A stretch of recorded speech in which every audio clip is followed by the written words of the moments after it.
जनक पहचान का सफर। गांव की मासूम जनक की जिंदगी तब अचानक बदल जाती है जब गांव के दबंगों से अपनी बेटी को बचाने के लिए उसकी मां नूतन एक पुलिस वाले ऋषि से उसकी जबरदस्ती शादी करवा देती है। ऋषि, जो पहले से ही मून नाम की एक आधुनिक और दिल की साफ लड़की से बेइंतहा प्यार करता है, इस अनचाही शादी से बिल्कुल खुश नहीं है। वह झनक को शहर लाकर अपने घर में एक नौकरानी की तरह रहने पर मजबूर करता है और उसे अपनी शादी का सच किसी से भी छिपाने की धमकी देता है। झनक अपने संस्कारों में बंधी चुपचाप इस कड़वे सच को स्वीकार कर लेती है। ऋषि के घर में झनक का जीवन अपमान और मुश्किलों से भर जाता है। उसे हर काम करना पड़ता है और परिवार के तीखे सवालों का सामना करना पड़ता है, खासकर ऋषि की तेज तर्रार चाची और अन्य रिश्तेदारों से जो उसे एक बेसहारा परित्यक्ता समझते हैं। एक दिन रिश्तेदारों के तानों से तंग आकर झनक अनजाने में कह देती है कि उसकी शादी हो चुकी है। ऋषि तुरंत बात संभालता है और झूठ बोलता है कि उसके पति ने उसे छोड़ दिया है, जिससे परिवार की सहानुभूति और बढ़ जाती है और झनक पर बेचारी परित्यक्ता का लेबल लग जाता है। कहानी में एक नया मोड़ तब आता है जब ऋषि की मंगेतर मून की एंट्री होती है। मून को झनक की असली पहचान और ऋषि से उसकी अनचाही शादी के बारे में कुछ भी नहीं पता। झनक, जो अपना नाम फूलन देवी बताती है, मून की सादगी और अच्छाई से प्रभावित होती है।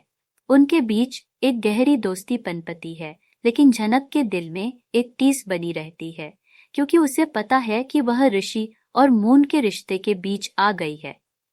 एक दिन ऋषि के पिता को यह जानकर हैरानी होती है कि झनक पढ़ी लिखी है। झनक बताती है कि उसने गांव में 11वीं तक पढ़ाई की थी और 12वीं की परीक्षा देने वाली थी जब उसकी शादी हो गई।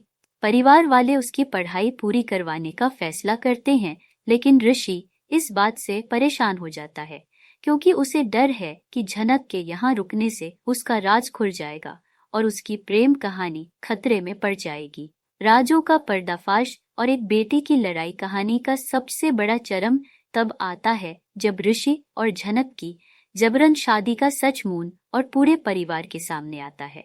यह खुलासा ऋषि और मून की सगाई के दिन होता है।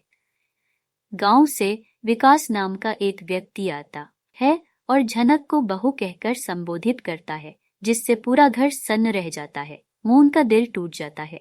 उसे लगता है कि उसे धोखा मिला है। परिवार में हंगामा होता है और ऋषि को अपने झूठ के लिए जवाबदेह ठहराया जाता है।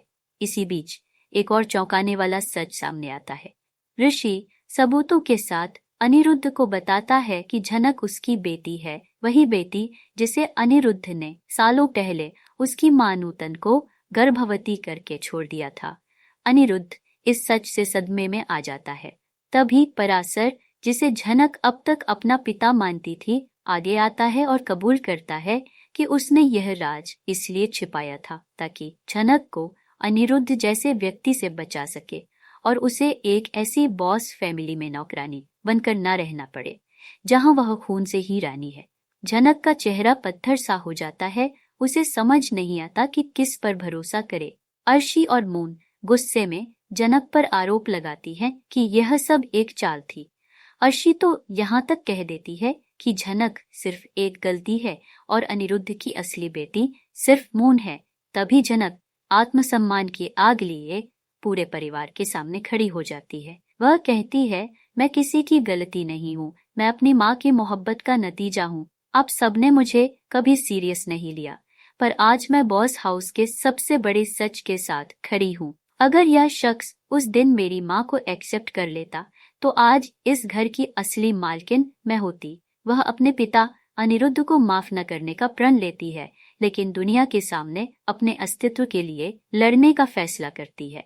भविष्य का मार्ग और अधूरे सपने। ऋषि झनक का हाथ थामकर उसके साथ खड़े होने का फैसला करता है और अपने रिश्ते की सच्चाई को स्वीकार करते हुए मौजूदा सारी चीजों को खत्म करने की बात करता है। पराशर ऋषि को झनक के साथ गांव वापस जाने या बॉस फैमिली से सारे रिश्ते तोड़कर झनक को अपने साथ ले जाने का विकल्प देता है।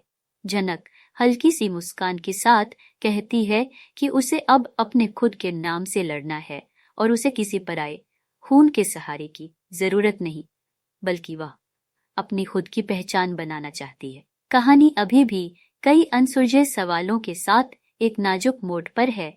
अनिरुद्ध चुपके से अपनी 40% प्रॉपर्टी झनक के नाम कर देता है। अपनी मोहब्बत के नाम पर क्या झनक नूतन बॉस बनकर अपनी पहचान हासिल कर पाएगी? क्या मून और अर्शी उसे ऐसा करने देंगे? और परासर का क्या होगा?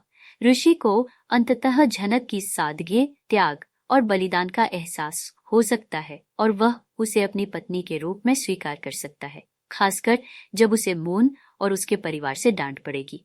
इससे मून को या तो ऋषि को छोड़कर अपने जीवन में आगे बढ़ना होगा या कोई और रास्ता खोजना होगा। यह कहानी रिश्तों की जटिलता, मानवीय भावनाओं, समाज की अपेक्षाओं और एक छोटे से झूठ के बड़े परिणामों को दर्शाती है। झनक का संघर्ष, ऋषि की दुविधा, मून का दर्द और परिवार की उथल पुथल इसे एक मार्मिक और यादगार कहानी बनाती है।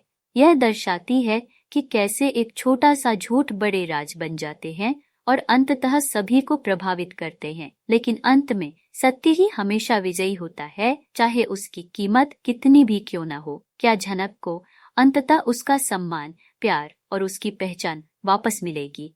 यह तो आने वाला समय ही बताएगा।